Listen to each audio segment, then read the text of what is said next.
Welcome to the Relaunch Your Career podcast. I am your host, Leah Lambert, career and interview coach and founder of Relaunch Me, where we help you find the work that you were meant to do. Today, I am talking to Tina Paterson. Tina is a friend of mine, and she has 20 years experience working for global businesses across 9 industries and 12 countries. She's led big delivery teams across transformation, project management, lean, Six Sigma, agile, change, human-centered design, PMO governance, collaboration, finance, and operations. Tina has recently gone out on her own. She now has her own business, Tina Paterson Consulting, and she's working with corporates to help them work smarter. Welcome to the podcast, Tina. Thanks, Leah. Thank you so much for having me today. Well, Tina, I always like to start these interviews at the beginning. Are you able to share with us what your career journey has been and where you've started all those years ago? Yeah, sure. I've had a really varied career. And so I would say I'm more of a generalist than a specialist. And there have been a couple of pivotal roles that I've had and things that I've learned along the way that I'd love to share with you and your followers. So I actually started in HR, in human resources. And this was back in 1999. And I joined HR because I knew that I loved people. I loved helping people. And so that's why I went into it. But I found out pretty quickly that HR back in 1999 was a bit more focused on the process side of things. And it wasn't what I was looking for. And I was in a meeting. I was lucky enough to be in a meeting with the CEO. I was at General Electric back then. And I was on a graduate program, and he spoke about his definition of leadership. And I actually disagreed with him. And I remember the look of horror on all the other graduates' faces of the fact that here was I, this 23-year-old fresh out of university, who was disagreeing with the CEO. And out of that conversation, though, he actually asked me to go and work for him because he was actually really impressed that I had the courage to say what I thought. And that was my first learning that I've carried throughout my career of if you believe in something enough, have the courage to speak up. And so working with David was amazing. And through that time, and I was working on business strategy, he gave me some great advice. And that was that in your career, when you rise to senior levels, you have to know finance. It doesn't matter if you're the chief information officer, the chief people officer, marketing. If you don't understand the business you're in and how it makes money to be able to grow and be sustainable, you really don't have a proper seat at the table. So based on David's advice, I went to the States and ended up staying there for 5 years in internal audit and finance manager roles. And then from there, decided it was time to come back to Australia, and I went into customer-facing roles. So I led a department of quite a few hundred people with the contact centres, and that was a great place where I really learned the importance of putting myself in the customer's shoes because I was listening to the customer calls every day. So I really always encourage people also, aside from learning finance, to work out how you can get close to the customer and understand who your customers are and what they care about. And when I was in that role, I also had knew that I wanted to improve so many things in the contact center. And so I had an area of continuous improvement under me. And that's when I really got into having a project management area as well as Lean and Six Sigma. So continuously improving the processes that we had. And from there, I got certified as a Master Black Belt in Lean and Six Sigma. And from there, then ended up taking a career break for a little bit to have my kids, and then came back into transformation. And so, and then changing companies, also in transformation, and ended up as the director of projects at BUPA, where I had areas such as change management, the business project managers under me, as well as the different methodologies and governance, so the ways of working and project finance. So there's some of the roles that I've had and some of the key lessons I've learned along the way that has got me to where I was from a corporate standpoint. And now, as you mentioned, I've gone out on my own now and am and helping other organisations in terms of how they work smarter, using a lot of their different methodologies and transformation experience that I have. Tina, I love that, the story that, and the fact that you were given that advice to go into the finance area. And I can't even imagine you really working in internal audit. But, what fantastic advice. And, there's so many, positions that do require that financial acumen and the budgetary management that if you don't have those skills, it definitely puts you behind. Particularly in transformation and project management, I've been surprised at how much I have used my finance skills going back 15 years ago. So if you think about running a project, usually you have a budget. And so to understand the financial sides of the costs, as well as then the benefits when there are financial benefits, and to be able to do that modelling, it's a wonderful skill to have. So I know that when I have had project managers who have been working with me who have had that financial acumen, often that is something that has set them apart. Yeah, interesting. Now, you mentioned before about becoming a qualified black belt and Six Sigma, and I remember at the time when you were going through that and really having no idea what you were actually doing. But we don't hear about Six Sigma as much anymore. It's more around Agile and Waterfall and other project management methodologies. Can you give us some insight into how those have changed over the years since you've been working in these areas and what the sort of hot trends are right now? Yeah, sure. So all of these different methodologies, for those of you listening thinking, I'm not really sure what you're talking about, they're all just different ways that you can approach a customer problem to be able to fix it. That's in a real super simple terms the way I look at it. And so there are ones such as Six Sigma that started going back, companies such as Toyota, General Electric are known for these and about really fixing processes by understanding where their defects are. Lean is a great one, looking at where there's waste in a process. So where have you got steps that don't add any value and you want to take them out. Waterfall is one of the key project management methodologies where you go through quite a structured step to think through in terms of what your high level design is into detailed design, etc. You mentioned hot areas. I think Agile and another one called human centered design also gets called HCD. They're the two that I've seen that are definitely these days a lot more popular than Waterfall, Lean and Six Sigma. And these really focus, the human-centered design focuses on really putting yourself in the customer's shoes and to be able to work with them so you don't assume what they want, but you really work with them to understand what their needs are.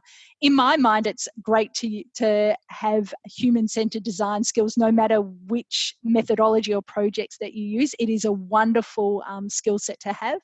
In terms of Agile, usually that's around having teams that focus, they stay together, so get called fixed capacity teams that work together in sprints to be able to build things quite quickly, ship them out to their customers, and then to pivot or to fix them as such and make them better when they need. And so Agile definitely in the market right now is one that a lot of companies have gone from either Waterfall, Lean, Six Sigma and shifting to more agile ways of working. So I would say that one is definitely where I see it's a lot of a hotter skill set right now. Just a question regarding agile. I work with a lot of clients who are very keen to get into these areas, and often they are ready to go and enroll in agile courses, which are quite expensive, as you would know. Yep. What is your opinion from someone who has actually hired people and recruited in this area? Will someone have an opportunity to get into this area by doing a course, or do they need specific experience, skills and attributes that are perhaps gained internally? What's your view on that? This is a great question, Leah, and it's one that I wish I could share my answer more because I think there are a lot of people who think that they can just go and do a course, and then because they have the title or they've done Scrum Master training, for example, that any company is going to hire them off, straight off the bat and put them into that role.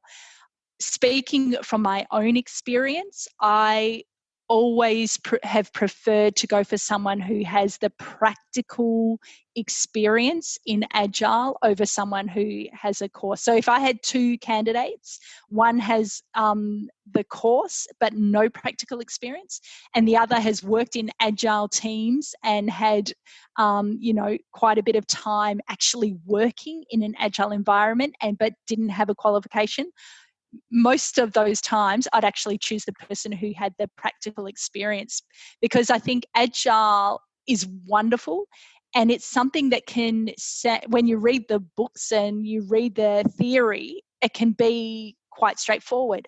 Yet when you get into reality of actually building out a minimal viable product, or MVP as it gets called, it actually, there's a lot of nuances in the methodology. So nothing beats the practical experience in my books. So for those of you listening who go, I'm going to do a course and go straight in, I would suggest you, courses are great, but think about how you can get the practical experience.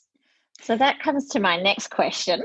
Yes. How would one get that practical experience? Would they need to have a particular undergraduate qualification where would they start in terms of getting their foot in the door? What sort of roles would they look for, and what sort of skills would they need? Great question. I'd actually look more to the company themselves. So if you are wanting to get into an Agile role, have a look for the companies that they have Agile ways of working. And there are loads of customers who've been very, very public about their move to Agile ways of working. So two super big ones that have been very public about it, being Telstra and ANZ. They're companies that throughout the organisation, they want people to follow those ways of working. So even if you go into a company in a role that might not be a Scrum Master role, or whichever one you choose, then to work through how can you actually get into one of those teams to be able to, get that practical experience. And so I've absolutely had people contact me in the past who have had a completely different role, but have said, I really want to understand, be it Agile or one of the other project methodologies. And I love that initiative when someone comes and says, hey, here's what I'm interested in doing. Is there a project, or is it possible to join one of these teams? It's a great way to be able to get in. And if you do that, a good way also to be able to do that is to think through upfront, what can you do to help them? So it could be that you are from a marketing background, say, and you have great insight around the customers. And so to be able to share that with that team so that they get something first before then they take you on to be able to help with your own learning. So initiative in my mind goes a long way. And Tina, so in those Agile teams, would they be made up of people from a whole range of different business functions? Often they are. It depends upon what exactly it is that they're focused on, but often, yes, they are. Okay, great. And just going back to transformation, we hear a lot about transformation, but I think for a lot of us, we don't really know what goes on behind the scenes. Are you able to give us some examples of the types of projects that someone might work on if they're working in this area? Yes, so transformation, probably similar to Agile actually, it's definitely another one of those hot areas right now. So, but to your point, a lot of people don't really understand when someone says transformation, well, what does that mean? So the analogy I'm sure many of you hear about is where you've got the caterpillar that turns into a butterfly. That caterpillar has transformed. And so transformation is not about small incremental changes. It's about fundamentally overhauling. It could be a process, it could be a system, it could be ways of working, or how a department is structured. And so completely doing it in a different way to be able to get an absolute step change in performance. So that's what it looks like. So if you think about, and as I said, so I always think about the people, the process and the technology. And so it could be around completely either centralizing or decentralizing a department and how they work. It could be completely digitizing a process that has old hand-based forms. There are all different types of things, and often they come under a transformation program. So you have lots of parts that make up the whole. Right, and so that is a very great definition, and I like it's very straightforward and easy for us to understand. Can you explain how change management differs from transformation, or is it transformation just a fancy name for change management? So change management is a skill set as such that gets used within transformation as well as in other types. So where we were talking about agile before, often you'll have change managers or change analysts or as part of agile teams. Same with Waterfall, Six Sigma, Lean, etc. Often there are change management professionals.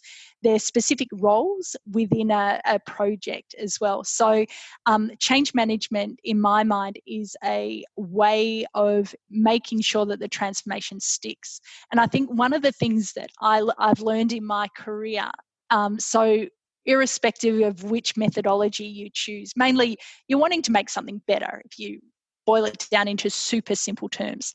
Mm-hmm. But often people focus on the delivery. And so, for example, we are launching this new system on, pick a date, on the 27th of September.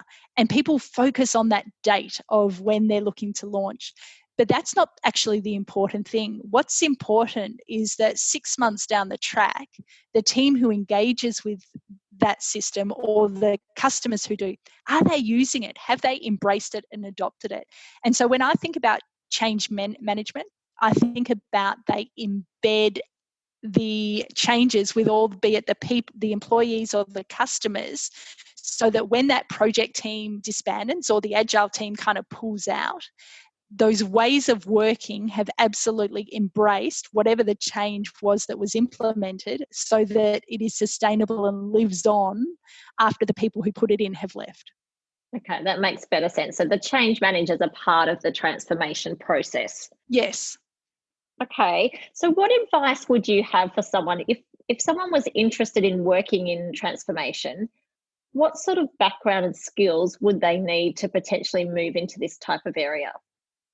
Yeah, so I think the key skills that I always look at in this area is stakeholder management, and with that change management as well is a really big part, because transformation is really hard, because often you're wanting people to do things differently than they have. And as we all know, often people like comfort and the status quo. So it takes someone who can really connect with people and understand what their views are to be able to help them transform be it the people, processes or technology to something else. So stakeholder management and the people skills is one.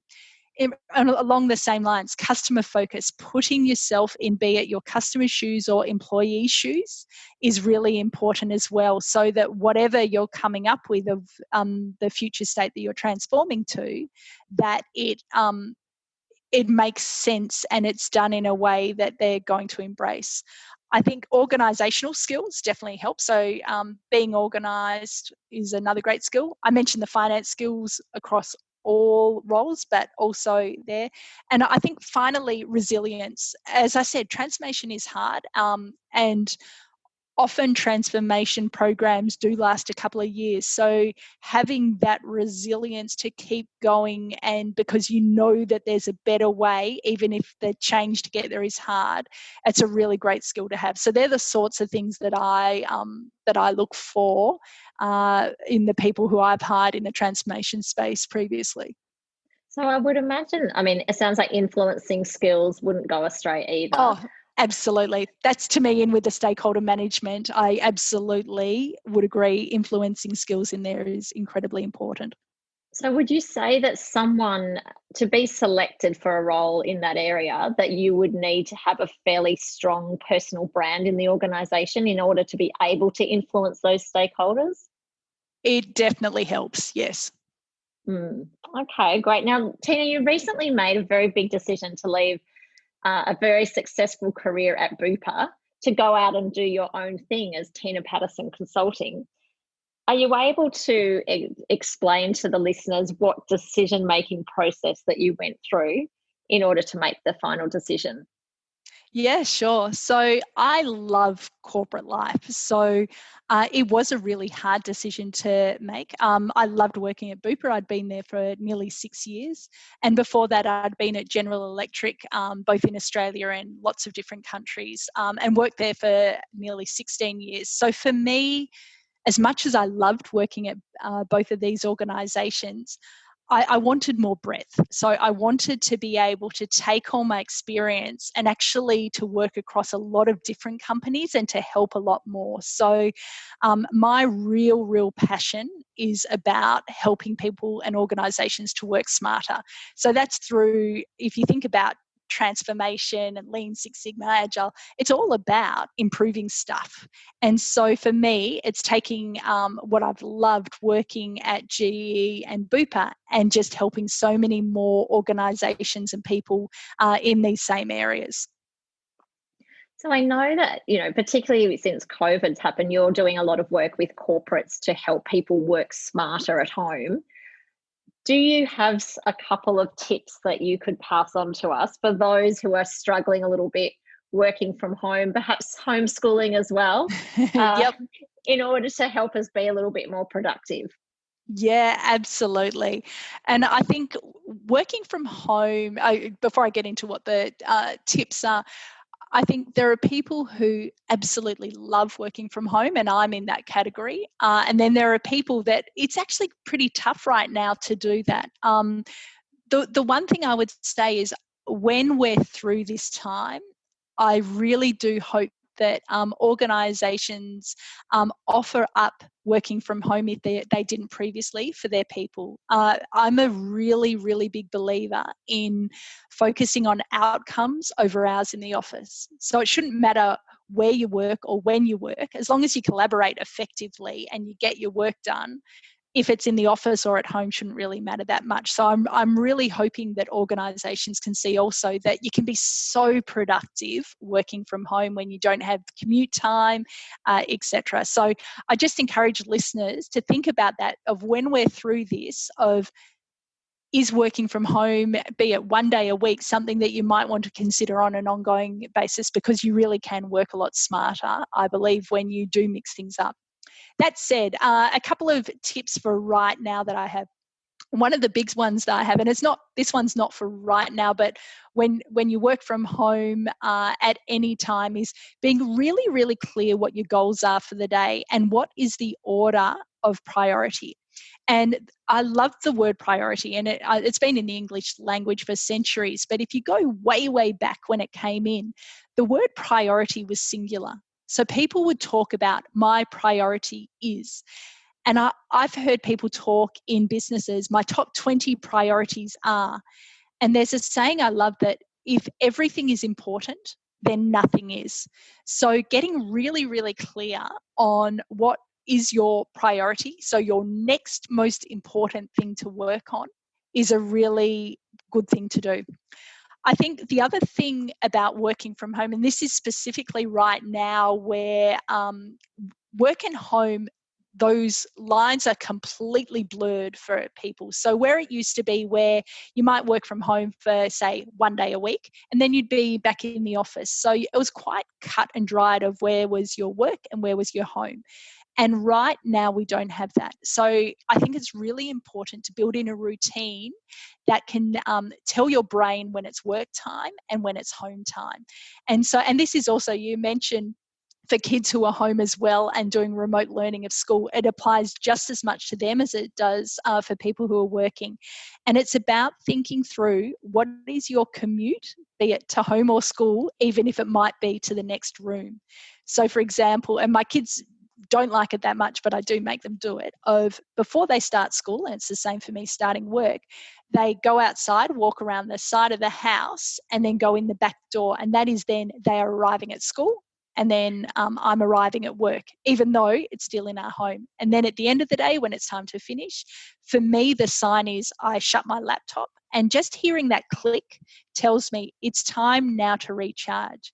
Because I think to work smarter, it's about focusing on when you're working, it's productive time. But then also you need time for your body and your mind to recharge. So creating that delineation is really, really important. And the final tip that I would give is about thinking about what your non-negotiables are. And I got this term from an amazing person called Dr. Bill Mitchell, if you're interested in finding out more about non-negotiables. But this is about thinking about the things outside of work that give you energy. So for example, for me, it's about running 3 times a week and doing yoga. And those 4 sessions through the week, when I do them, I have a lot more energy to do my work. And so thinking through whatever your own non-negotiables are, they could be walking your dog, it could be playing with your kids, whatever it is, but then also being specific about when are you going to do them. So for me, my runs are Wednesday, Friday, Sunday morning. My yoga is 6:30 Monday nights. And I have that time. I've got kids. So with my husband, that's guilt-free time where he knows he's with the kids. He has, similar amount of time. That is his guilt-free, go for a walk, listen to a podcast. And that really helps them to have the energy so that when you're working, you are working and productive.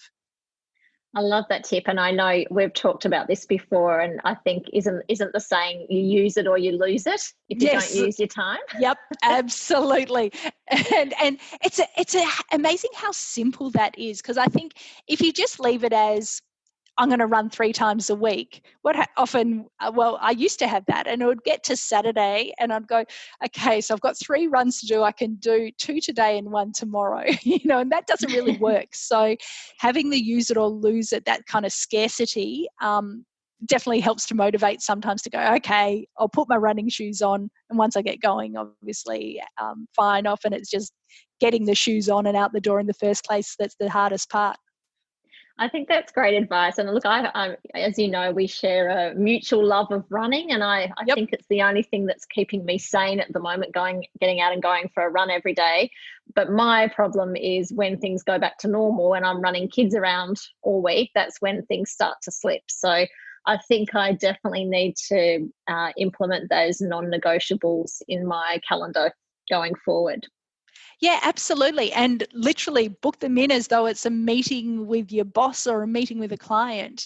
Put them in. And there's absolutely been research done of when you name when and where you're going to do something, you're so much more likely to do it than if you just say, oh, yep, I'll go for a run at some stage tomorrow. It's going to be at 7:00 and here's where I'm going to run. You're much more likely to do it then. So Tina, tell us one last question. What's next for Tina Paterson? And if someone was interested in working with you or engaging you as a speaker, how can they find you? Yeah, sure. So what's next? One of the things that has come out of this situation that we find ourselves in is that I'm doing a lot of work speaking with corporates and other organisations about how to be effective when working from home, as well as I have another module that talks about for working parents of how do you actually get work done while also having often either kids right next to you if they're really young or remote learning. So that's what I'm doing now, which I absolutely love. So if anyone is interested in getting in touch in any way, LinkedIn is definitely the best way to do it. It's Tina Paterson with 1 T, so Paterson. So feel free to drop me a note, connect, and I also share a lot of videos and advice just on how to work smarter that I'd love to share with you. And I will put those details in the show notes as well. Well, Tina, thank you so much. You've given us so much great advice and really great insights into your career in the different areas. So I really appreciate you coming on the show and look forward to hopefully having a chat with you in the near future about what Tina Paterson Consulting, where the direction that you take your new business. Thanks so much for having me today, Leah. Thanks, Tina. I hope you enjoyed this episode of Relaunch Your Career. If you did, please subscribe, share with your friends, leave a review, or connect with us on social media at Relaunch Me Career Consulting. If you have any questions about the episode or the work that we do, then contact us via the website relaunchme.com.au. Thanks for listening. Have a great day.